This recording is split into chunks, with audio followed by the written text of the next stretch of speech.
Kanye West shocked the world by supporting malema. Africa must kick out all Europeans, and the worst was when a person in the audience shouted at them, and what happened after that will leave you totally shocked. In a world where silence often follows controversy, Kanye West did the unthinkable. He spoke up. In an interview that left millions speechless, he aligned himself with one of Africa's most polarizing voices, Julius Malema. His words traveled faster than wildfire, igniting passion, anger, and raw truth. This is the story of a moment that reawakened a global reckoning, a story not just of a statement, but of the legacy behind it. From studios in LA to rallies in Cape Town, the echo of one phrase reopened history's deepest wounds. Africa needs to liberate itself from all colonial structures and expel every European who still mentally and economically dominates the continent. Udis Kanye West. Whether seen as brave, reckless, or revolutionary, one thing is certain: Kanye didn't whisper. He roared. What followed was a firestorm of praise, backlash, and transformation. Stay until the end for a powerful reflection and let us know in the comments, what would you do if the whole world listened to your truth? Before the podcast ever aired, Kanye West had already been walking a tightrope between artistic genius and public controversy. He was no stranger to headlines, whether it was for his fashion empire, his political campaigns, or his unpredictable outbursts. But in recent months, something had shifted. Those closest to him described a quieter, more reflective Kanye. He had been spending more time studying African history, particularly the legacies of colonization and the stolen narratives of black identity. His personal library now included texts from Frantz Fanon, Chinua Achebe, and Walter Rodney. He had just returned from a private trip to Ghana, where he met with community elders, artists, and historians. That journey, according to one close friend, shook something loose in him. Kanye began questioning not only American systems of power, but also the broader colonial influence that had shaped the black diaspora. During private conversations, he spoke about how Africa was often seen as a resource, not a people. He reflected on how luxury brands used African aesthetics while ignoring African creators. "We've been designed to forget who we are," he told his team. So when he received the invitation to appear on Voices of the Diaspora, a high-profile podcast focused on black global consciousness, he accepted with purpose, not for publicity, but for truth. Kanye didn't enter the studio that day to cause chaos. He came to speak as a man transformed. What the world heard as a controversial statement, Kanye saw as a reclaiming of lost history. He wasn't there to preach. He was there to provoke thought. He wore all black, no jewelry, no entourage, just a notebook filled with scribbled thoughts and a heart full of unresolved questions. What happened next would reverberate far beyond that studio. The studio was dimly lit, its walls lined with African art and traditional fabrics. The podcast, Voices of the Diaspora, was being broadcast live on YouTube and syndicated to radio stations in Ghana, Nigeria, South Africa, and several US cities. The host, Ayanda Mbele, a South African intellectual with a calm but assertive tone, welcomed Kanye with warmth and curiosity. The conversation started with familiar territory, music, fame, family, but it quickly turned toward geopolitics, Pan-Africanism, and Kanye's views on modern colonialism. Kanye's voice was steady, his responses measured. He spoke about how wealth and power had replaced chains, how debt was the new shackle, and how media dictated the memory of nations. Then came the moment. Ayanda asked, "If you could say one thing to the African Union or the leaders of this continent, what would it be?" Kanye paused. He looked directly into the camera. "Africa needs to liberate itself from all colonial structures and expel every European who still mentally and economically dominates the continent." The silence that followed was deafening. Ayanda blinked. The studio staff exchanged stunned glances. The livestream chat exploded with reactions, fire emojis, shocked faces, cheering fists, angry rants, celebratory flags. Kanye didn't flinch. He added, "I'm not talking about violence, I'm talking about psychological eviction, economic eviction. Africa needs to stop asking permission to be itself. We are the source." The statement reverberated through every corner of the globe within minutes. Clips were extracted and shared on Twitter, Instagram, and TikTok. News outlets scrambled to verify the quote. Hashtags like Kanye for Africa, mental colonialism, and malema and ye began trending worldwide. Some called him a visionary, others a provocateur, but no one could ignore him. Kanye had thrown a match into a room full of dry paper, and the world was on fire. In the hours that followed Kanye's bombshell statement, a media frenzy unfolded. CNN ran the headline, "Kanye West calls for Africa to expel Europeans." European tabloids labeled him dangerous. US politicians called his words reckless. But amid the chaos, Kanye stayed silent. His team issued no press release. He refused all interview requests. When asked by his assistant if he wanted to clarify, Kanye simply said, "No, I meant what I said." And he did. This wasn't a stunt. It wasn't some new album rollout or clickbait marketing scheme. It was the raw conviction of a man who had seen too much silence and decided to speak loudly. Across the ocean, someone was listening. Julius Malema, leader of the economic freedom fighters in South Africa, was in the middle of a campaign rally in Cape Town when a staffer whispered the news into his ear. Moments later, Malema took the stage with fire in his eyes. He paused before speaking. "Brothers and sisters," he began, "even someone from across the ocean understands our pain. Kanye West didn't just speak, he heard us. He sees the ghost of colonialism still feeding on African wealth, and he dares to say what many of our own leaders are too afraid to admit." The crowd erupted. This moment wasn't about idolizing a celebrity, it was about validation. A global icon had echoed their truth without flinching. Not in a curated speech or a shallow endorsement, but with the raw force of conviction. Back in the US, Kanye sat in his backyard alone, watching the clip of Malema's speech on his phone. No smile, no tweet, just quiet. Later that night, his friend and producer Mike Dean called and asked, "You really meant that, huh?" Kanye replied, "We've been apologizing for being black too long. I'm done apologizing." What the world saw as reckless, Malema saw as honest. What others labeled controversial, millions heard as courageous. In a world built on carefully constructed silence, Kanye's raw honesty was an earthquake, and the aftershocks had only just begun. The morning after the podcast aired, Kanye woke up to a phone buzzing non-stop, missed calls, dozens of text messages, mentions across every platform. But the most striking notification came from his manager. "You've been quoted in Parliament, South Africa, Germany, the UK." Kanye scrolled through clips and news articles. On CNN, a heated debate was underway.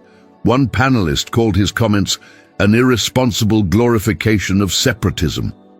Another countered, "He's not calling for violence, he's talking about structural decolonization. There's a difference." In Berlin, the German Chancellor was asked to respond during a press briefing. Her reply was icy. "We reject any rhetoric that fuels division. Europe has invested heavily in African development."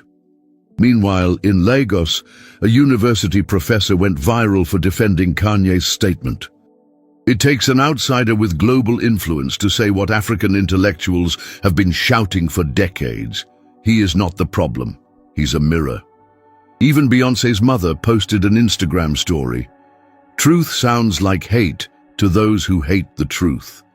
But perhaps the most surreal moment came when Kanye saw a video of a youth protest in Kenya. Dozens of students marched through the streets chanting, "Mental freedom, economic justice, thank you, Kanye." One of them carried a homemade sign that read, "Our land, our voice, our future." The emotion hit him like a wave. He sat quietly in his studio, overwhelmed, not with pride but with weight. The weight of knowing that a few unscripted words had cracked open a centuries-old wound, that a wave had begun, and he was riding it whether he wanted to or not. He received a DM from an unknown account. It was a video message from Julius Malema. Malema stood in front of a mural of African revolutionaries and said, "Yeah, your voice reached places mine could not. Let us talk soon. The struggle is not over." No media filters, no PR spin, just two men, worlds apart, connected by a shared truth. Kanye leaned back, whispering to himself, "This is bigger than me." In the days that followed, the backlash came in waves, and not just from foreign governments or pundits. It came from his own circles. A luxury brand Kanye had partnered with announced they were re-evaluating their collaboration. A scheduled meeting with a major tech CEO was suddenly cancelled without explanation. Music executives sent polite but firm messages. "Let's take a beat. Things are volatile right now." Even some of his own fans were split. "I love Yeah, but this is dangerous territory," tweeted one. Others wrote, "Finally, someone said it." The internet was on fire, and Kanye was in the middle of the blaze. But it wasn't all pushback. Messages of support poured in from activists in Ghana, the Caribbean, and Brazil. A collective of young African-American scholars published an open letter titled, "We Stand with Ye," arguing that his words, though uncomfortable, forced essential conversations about historical power dynamics and post-colonial trauma. In Soweto, Malema held another rally, this time with Kanye's quote painted in red behind him. It read, "Stop asking permission to be yourself." But not everyone was celebrating. In Paris, protesters gathered outside a Kanye fashion pop-up, accusing him of spreading anti-European sentiment. A viral petition called for him to be banned from European events. It gained over 200,000 signatures in 48 hours. His phone rang constantly. Journalists, think tanks, universities offering speaking engagements. Kanye declined them all. He wasn't interested in PR cleanup. Late one night, he sat at the piano in his studio, playing a slow, haunting melody. He told his engineer, "Every time I speak, they want to make it fit their box. But maybe I wasn't made for a box." But even with the chaos, something shifted in him. He began receiving private letters from young Africans, some in broken English, some in perfect prose. One read, "You reminded us that our land is more than a market. It is memory. It is blood." The world had reacted.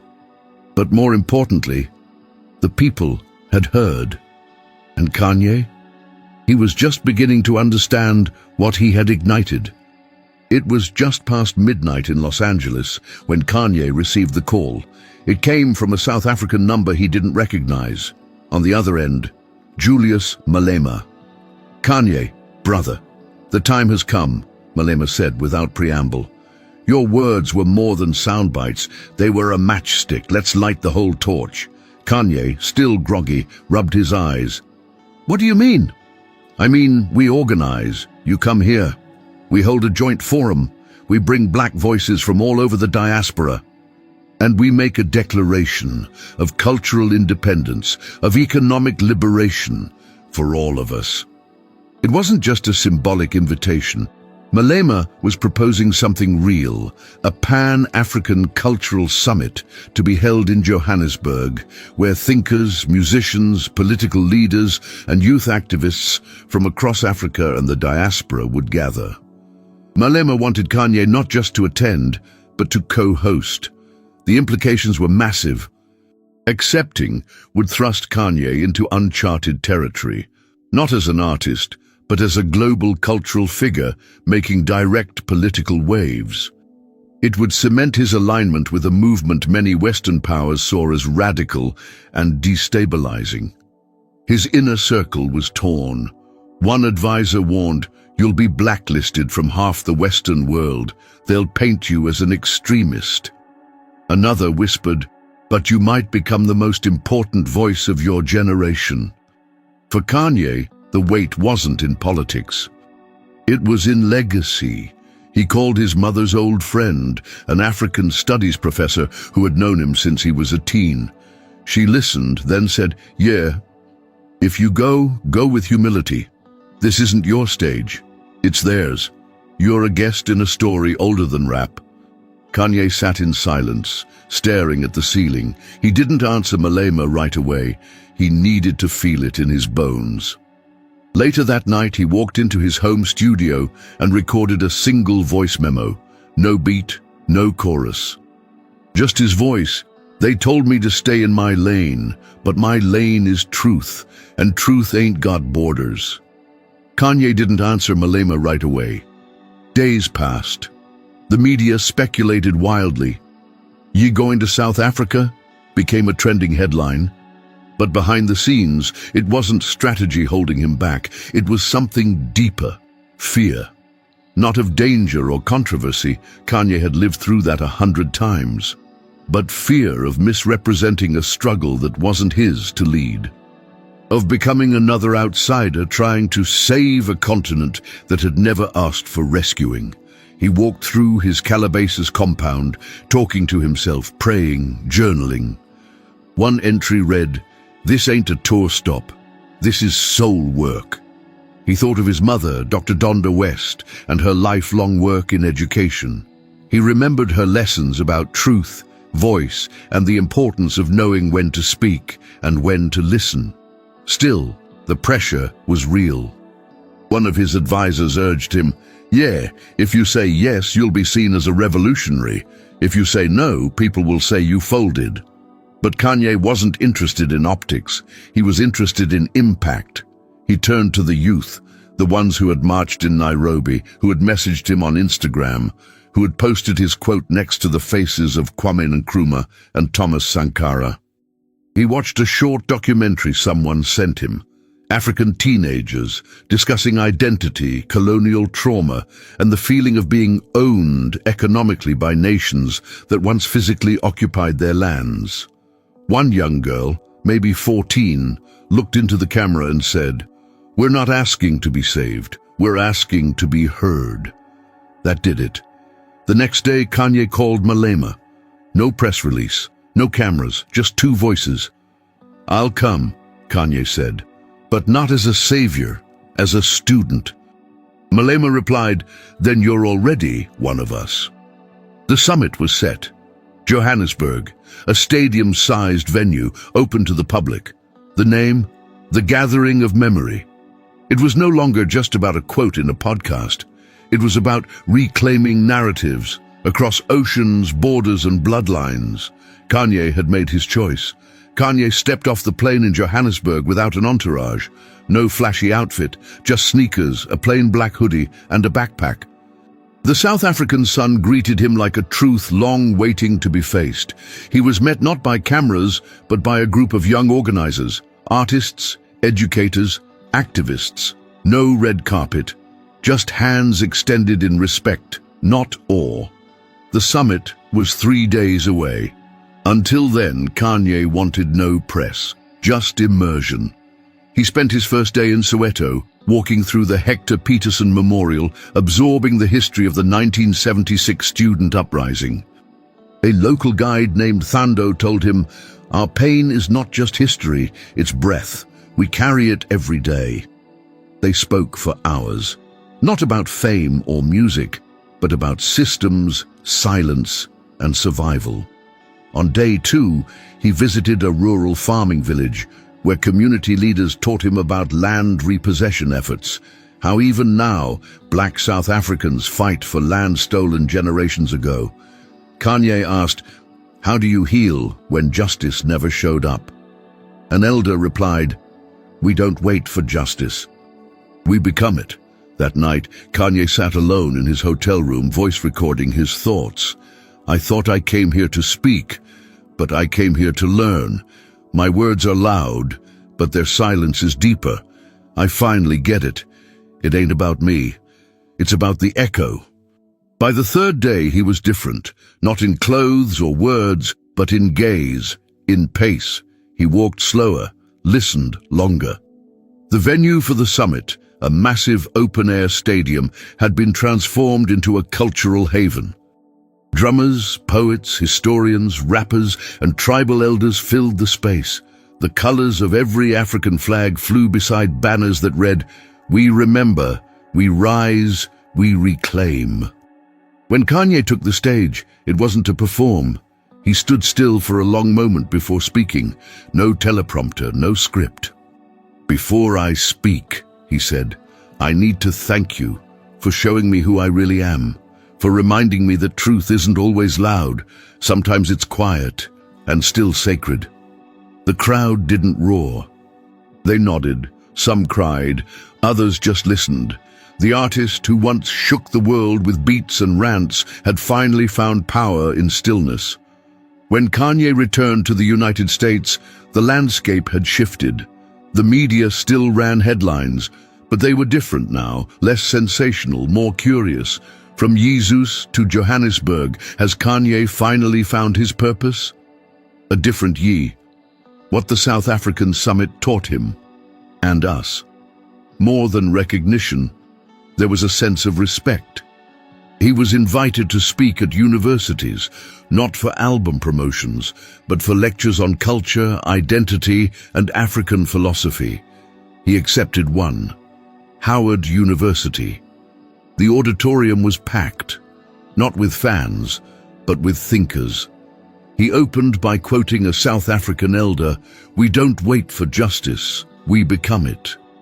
That line alone sparked a new wave of discussions in academic spaces and black think tanks across the country.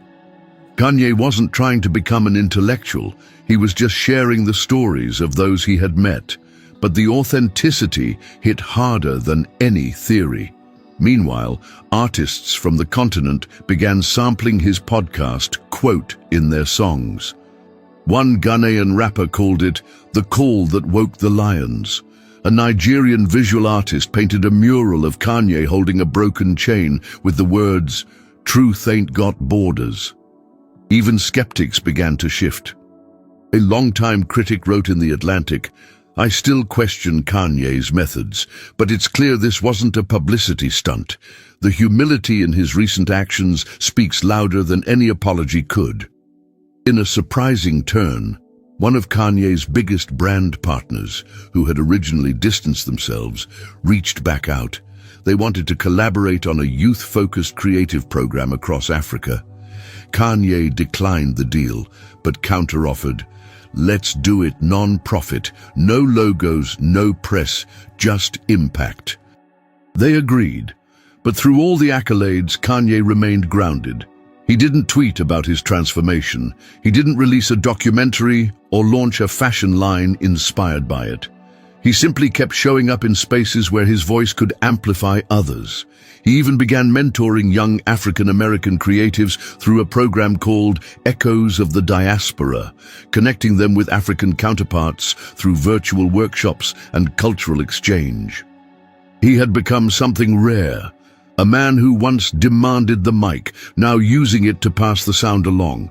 It had been 3 months since the Johannesburg summit. Kanye had returned to his life in Los Angeles, quieter, more reflective, fully invested in building cultural bridges behind the scenes. Then, without warning, an alert popped up on every major news platform. Malema under investigation by South African authorities, accused of inciting unrest. The headlines were chaotic, the details murky. During a recent public speech in Durban, Malema had spoken about land reclamation with a fiery tone. Authorities claimed he had crossed the line into national destabilization. His supporters saw it as political suppression. His critics said it was inevitable. Kanye saw something else. He remembered their first call, Malema's words, "The struggle is not over." He knew this wasn't just about a speech, it was about fear, about how real change always draws fire. That night, Kanye did something unexpected. He went live on Instagram, not in a rant, but with focus. Just him, no filter. "Y'all know I don't go live often anymore," he began. "But this ain't about me. It's about a man who dared to speak up.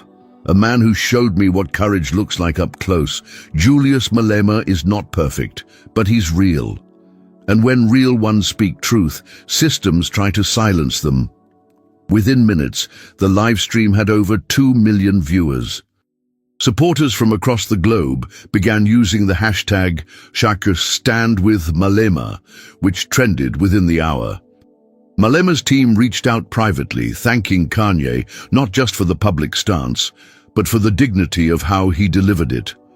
A week later, the charges against Malema were quietly dropped. No explanation, no press conference, just a notice buried in a government bulletin. Some speculated that international pressure, including from prominent voices like Kanye, had made the situation too hot to pursue. Back in South Africa, during a community forum in Limpopo, Malema was asked about the incident.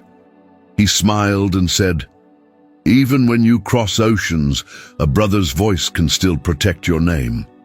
Kanye, watching the clip from his home, didn't smile back. He just whispered, "We're not done." And he meant it. Because once you step into the current of truth, there's no going back. Months had passed since the summit, the live stream, and the chaos surrounding Malema. The noise had faded. The headlines moved on. But Kanye hadn't.